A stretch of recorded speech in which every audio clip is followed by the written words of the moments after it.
Well, I can't actually get them to care about safety, but it's how they prioritize safety. And we look at contractors from 3 different levels and how they prioritize it. So level 1 contractor and how they care about it is they care, they may want their employees to come home, but their priorities don't demonstrate that they actually follow through with caring for that safety for those employees, such as their housekeeping is poor, their PPE is poor. They just don't actually do anything that actually makes it a priority. Level 2 type of contractor is a contractor that's actually committed. They're following all the OSHA rules, they have pre-task plans, they're doing safety meetings, and then they track how they're doing from a lagging indicator perspective, how many losses they have. But they're not really leading, so that's priority 2, and they're not bad. Level 3 contractors, you can tell they actually have it as a priority for their own employees, but also the industry. So those contractors look to work with owners, their own employees, their craft, to actually drive safety throughout the whole industry and the organization. And those are the top contractors we look for. Yeah, so it's a different methodology, right? You're not going to go from level 1 to level 3, so it's a step process.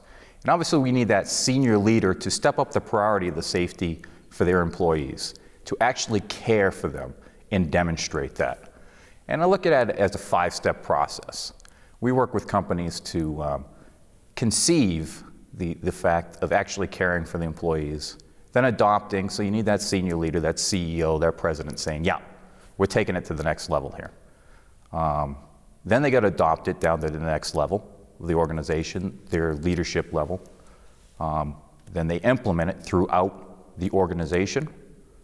And we call it multiplying, so that's when you know it's starting to go throughout the whole company because the craft employees start taking leadership roles without even it being asked.